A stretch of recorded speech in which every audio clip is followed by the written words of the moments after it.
Nyiricyubahiro Antoine Cardinal Kambanda, Archiepiscopi wa Kigali, Nyakubahwa Padiri Mukuru, Banyakubahwa basaserdoti mwaje kwifatanya natwe mu itangwa ry'isakramento ryo gukomezwa, Banyakubahwa bihaye Imana, Nyakubahwa umunyamabanga nshingwabikorwa w'umurenge wa Jabana, Banyakubahwa bahagarariye inzego bwite za leta baje kwifatanya natwe, Banyakubahwa bashinzwe umutekano bahagarariye inzego zishinzwe umutekano, bashyitsi bahire mwaturutse hirya no hino, bakristo bavandimwe, Kristo Yezu akuzwe. Paruwasi yacu ya Kabuye ni imwe mu maparuwasi 43 agize Archdiocese ya Kigali, ikaba yarashinzwe kuwa 23 z'ukwezi kwa 10 1961. Ishingwa na Nyiricyubahiro Musenyeri André Perodin wari Archiepiscopi wa Kabgayi, ikomotse kuri paruwasi ya Sainte Famille. Ikikijwe n'amaparuwasi akurikira: mu majyaruguru dufite paruwasi ya Rutongo, amajyepfo n'iburasirazuba hari paruwasi ya Gishaka na Kacyiru Kagugu, iburengerazuba tukagira paruwasi ya Gihogwe.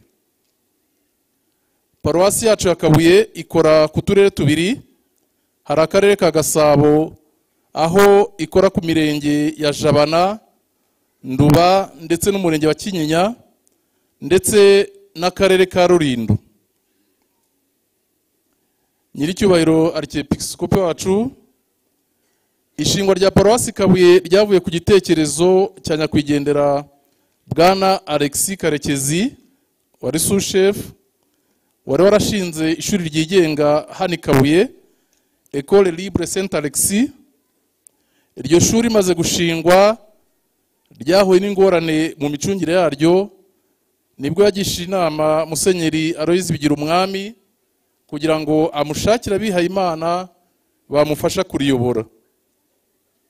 Igitekerezo rero cyageze kuri Musenyeri André Perodin wahaye abasomusiyo uburenganzira bwo gushyira urugo rwabo i Kabuye no kuhakorera ubutumwa. Bahageze mu 1961, sous-chef abegurira ishuri ngo bariyobore. Ababikira b'abasomusiyo bahawe umupadiri witwa Roger de Pienne kuwa 23 z'ukwezi kwa 10 1961, akajya abasomera misa mu mibyizi no ku cyumweru. Yahise atangira imirimo yo kubaka kiliziya, yaje gutahwa mu 1963. Paruwasi yahawe izina rya Bikira Mariya wajyanywe mu ijuru, Paroisse Notre-Dame de l'Assomption.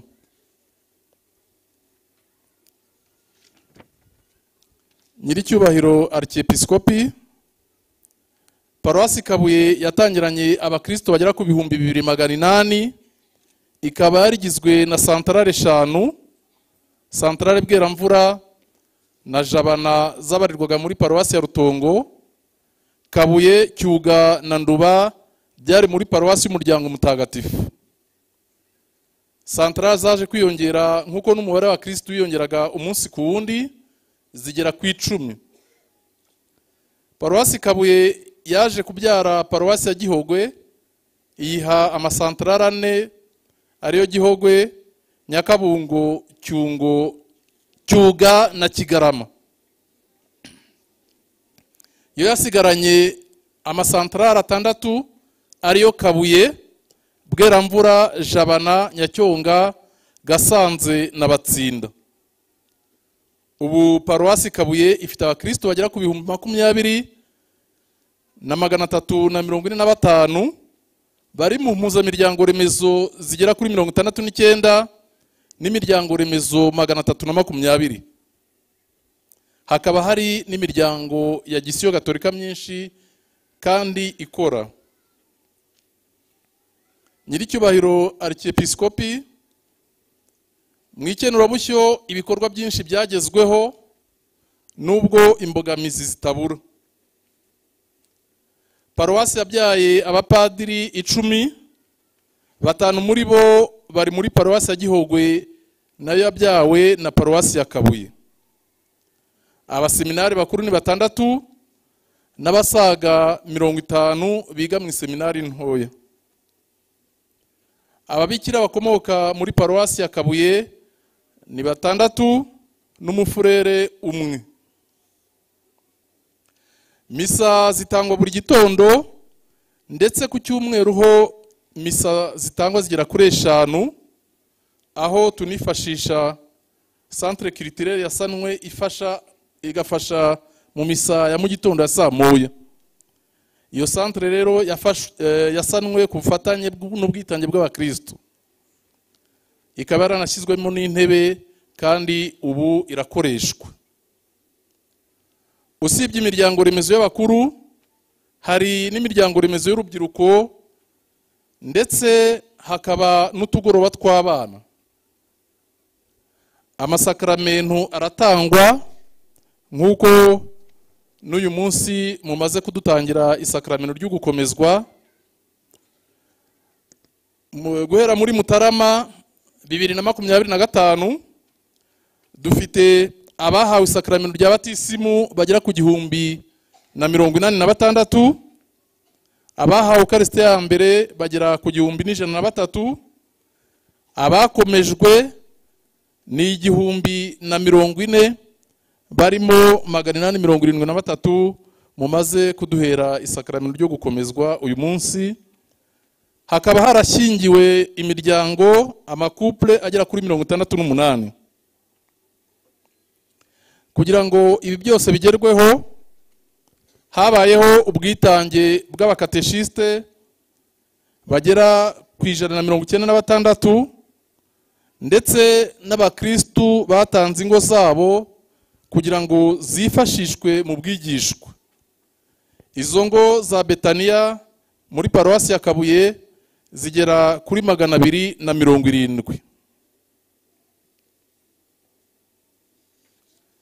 Mu byo twagezeho, hubatswe ingoro ya Bikira Mariya yatashywe none, ifasha abakristu kurushaho kwegera umubyeyi Bikira Mariya, ndetse bakanamwiyambaza bamutuza mu ngo zabo.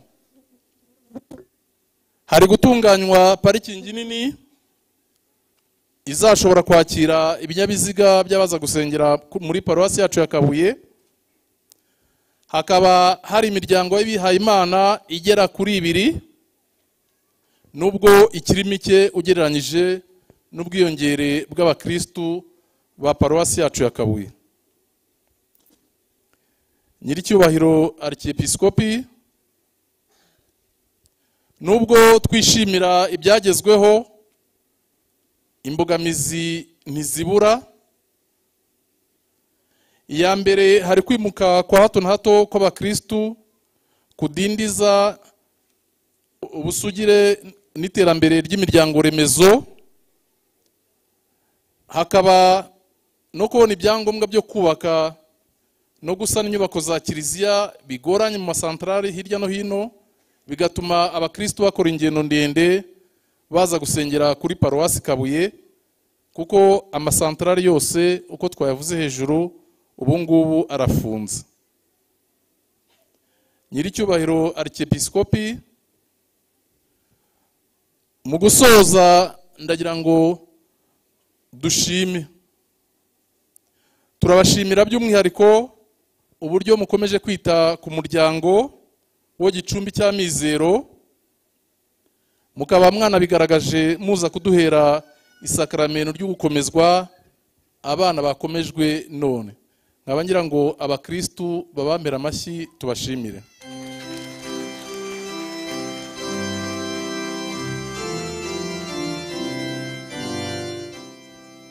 Aba bana bahawe isakramento ryo gukomezwa ni igihamya cy'uko umuryango uri kwera imbuto, kandi imbuto nziza zituruka ku burere n'indangagaciro bya gikristu bitangirwa mu muryango. Turabashimira kandi uburyo mukomeje kwita kuri paruwasi yacu ya Kabuye, mutuzirikana turazirikana cyane ubwo mwaduturiye igitambo cy'Eucharistia, ubwo twari dusohotse mu cyorezo cya COVID, aho imitima yari yakakaye, abantu barataye ukwizera, batizera ejo hazaza n'amaramuko yabo.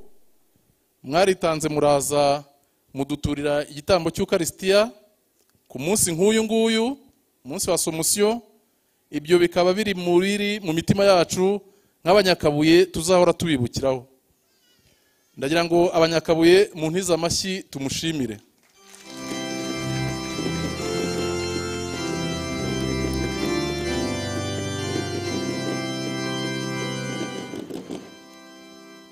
Turifuza kandi kugira kiliziya ijyanye n'icyerekezo, kiliziya yagutse, nini, ifite ubuhumekero, izajya ishobora kwakira umubare munini w'abakristu, dore ko abakristu ba paruwasi yacu ya Kabuye biyongera umunsi ku wundi. Turashimira kandi umunyamabanga nshingwabikorwa w'umurenge wa Jabana n'abahagarariye inzego bwite za leta bandi bari hano, uburyo bafatanya na paruwasi yacu ya Kabuye mu bikorwa bitandukanye, harimo n'igikorwa nk'iki cy'uyu munsi nk'uko Padiri Mukuru yabivuze. Tubashimira cyane ko bakomeje kutuba hafi, cyane ko ubufatanye bwacu n'izo nzego bitwongerera imbaraga kandi bikaduha n'icyizere cy'iterambere rirambye rya paruwasi yacu ya Kabuye. Ndagira ngo mumfashe dushimire umunyamabanga nshingwabikorwa n'abo bafatanya bari hano baje kwifatanya natwe.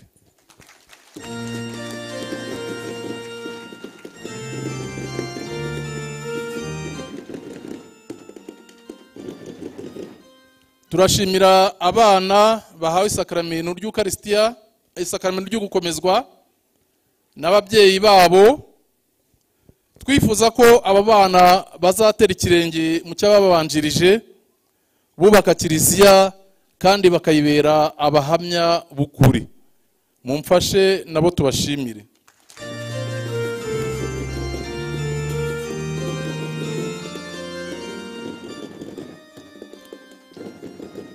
Mboneye no gushimira inzego z'umutekano zadufashije, nk'uko Padiri Mukuru yabivuze, badufashije kuva ejo turimo kwitegura kugera n'uyu munsi, tukaba dufite umutekano usesuye. Aho bari hose bumve ko tubashimira, Imana ikomeze ibahe umugisha.